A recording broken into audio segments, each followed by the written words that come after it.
بسم اللہ الرحمن الرحیم۔ السلام علیکم ناظرین، ہمارے دینی چینل میں آپ کو خوش آمدید کہتے ہیں۔ تاریخ گواہ ہے کہ یہودی گزشتہ 14 صدیوں سے اسلام کے سب سے بڑے دشمن رہے ہیں۔ مسلمانوں کے خلاف سازشیں اور گمراہ کرنا ان کی بائیں ہاتھ کا کھیل ہے۔ اللہ تعالیٰ کے انعام و اکرام کے باوجود یہ قوم، جسے بنی اسرائیل کے نام سے بھی جانا جاتا ہے، سرکشی پر آمادہ رہی اور ذلیل و خوار ہو گئی۔ بنی اسرائیل پر اللہ کے عظیم احسانات میں سے ایک یہ تھا کہ انہیں دنیا کی تمام قوموں پر فضیلت عطا کی اور ان کی رہنمائی کے لیے مامور کیا۔ ان کے لیے چٹان سے 12 چشمے نکالے گئے۔ وادی تہیہ میں جہاں کوئی سایہ نہ تھا، ان کو دھوپ کی تپش سے بچانے کے لیے آسمان پر بادل بھیجے گئے۔ جہاں کوئی کھیتی باڑی اور گلہ بانی نہ ہو سکتی تھی، وہاں ان کے لیے خوراک کا غیر معمولی انتظام من و سلوہ کے نزول کی شکل میں کیا گیا۔ یہ جنت کا میوہ تھا، مگر ان سب انعامات کے باوجود یہ لوگ کفران نعمت کرتے رہے اور اللہ تعالیٰ کے احکامات کے خلاف چلتے رہے، جس کے بعد ان پر عذاب بھی نازل کیے گئے، مگر یہ نہیں سیکھے، اور آج تک ان کا وتیرہ یہی ہے، جس پر انہیں مسلمانوں کا دشمن قرار دیا گیا ہے۔ مسلمانوں اور یہودیوں کی دشمنی سے متعلق سوال لیے ایک یہودی شخص اسرائیل سے بھارت جا پہنچا۔ اس شخص نے ڈاکٹر ذاکر نائک کے سامنے اپنا سوال رکھا اور کہا کہ میں 8 ماہ سے ہندوستان میں سفر کر رہا ہوں، اپنے سوال کا جواب پانے کے لیے کوششیں کر رہا ہوں، مگر کہیں سے بھی مجھے تسلی بخش جواب نہیں ملا۔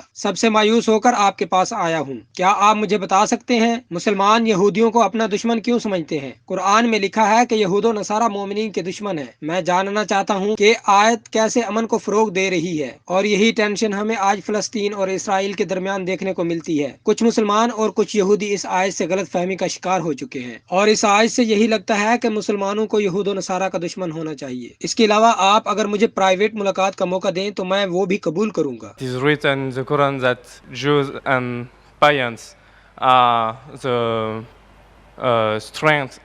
strong enemies of believers, Muslim believers, Muslim.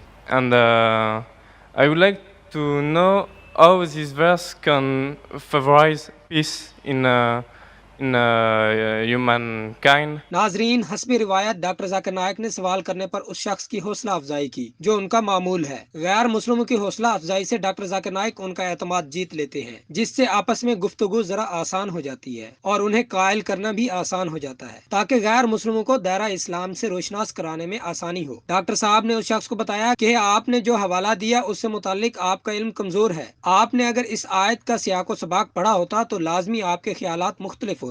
سورہ مائدہ میں لکھا گیا ہے کہ تو سب لوگوں سے زیادہ مسلمانوں کا دشمن یہودیوں اور مشرکوں کو پائے گا، اور تو سب سے نزدیک محبت میں مسلمانوں سے ان لوگوں کو پائے گا جو کہتے ہیں کہ ہم نصارہ ہیں، یہ اس لیے کہ ان میں علماء اور درویش ہیں، اور اس لیے کہ وہ تکبر نہیں کرتے۔ ڈاکٹر ذاکر نائک نے اس نوجوان کو بتایا کہ جو کہتے ہیں کہ یہودیوں اور مسلمانوں کو لڑنا چاہیے وہ بالکل غلط کر رہے ہیں۔ قرآن یہ نہیں کہتا کہ یہودیوں اور مسلمانوں کو لڑنا چاہیے۔ قرآن کہتا ہے کہ مسلمانوں سے دشمنی میں سب سے آگے یہودی ہوں گے۔ یہ نہیں کہا گیا کہ مسلمانوں کو یہودیوں سے جنگ ہی کرنی چاہیے۔ یہ تو ایک پیش گوئی ہے کہ یہودی بحیثیت مجموعی مسلمانوں کے دشمن ہوں گے۔ دنیا میں بہت سے یہودی ایسے بھی ہیں جو مسلمانوں کے ساتھ بہت اچھے ہیں، ان کے حق میں بولتے ہیں اور ان کے حقوق کی آواز بھی اٹھاتے ہیں۔ خود اسرائیل میں بھی کئی یہودی ہیں جو مسلمانوں کو برا نہیں سمجھتے، اور بہت سے یہودیوں نے اسلام بھی قبول کیا ہے، مگر یہ بات چند یہودیوں کی نہیں بلکہ یہودیوں کی بطور قوم ہو رہی ہے۔ اور یہ بھی کہا گیا ہے کہ عیسائیوں اور یہودیوں کا موازنہ کریں تو پائیں گے کہ عیسائی یہودیوں کی نسبت مسلمانوں کے زیادہ قریب ہیں۔ قرآن میں فرمایا گیا ہے کہ مومنین کے سخت ترین دشمن یہودی اور مشرکین ہیں، لیکن عیسائی مومنین سے زیادہ محبت کرنے والے ہیں۔ The Quran says strongest in enmity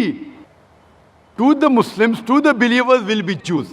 It does not say that Muslims should fight with the Jews. It doesn't say that. But it says that the Jews by nature as a whole,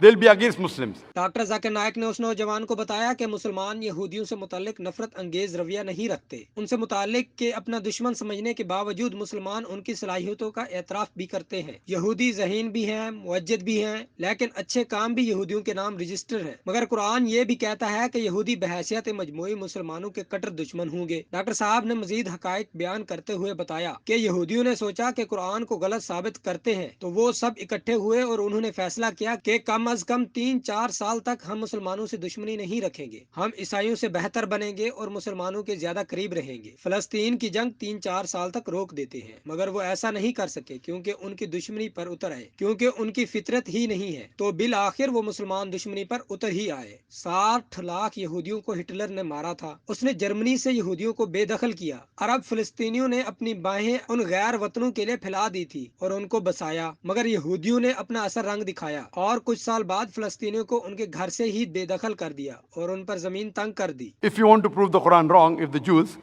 Jews get together, all of them, and they decide, let's prove the Quran wrong. At least for 3-4 years, we will be better than the Christians. Let's stop the war of Palestine. The Arabs, the Palestinians, they do ahlan wa sahlan. Come with open arms. After a few years, they are kicked out of the home.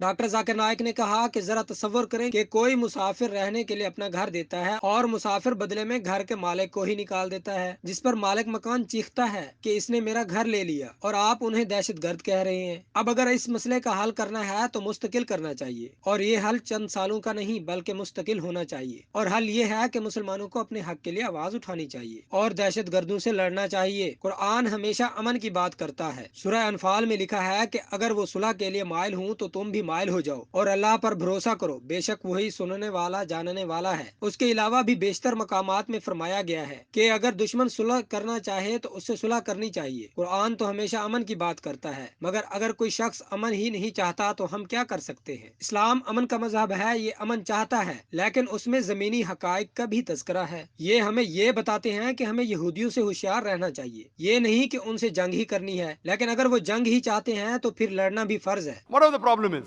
not forever, few years, 4-5 years only, and the problem is solved. So we aren't telling that the Muslims should fight with the Jews.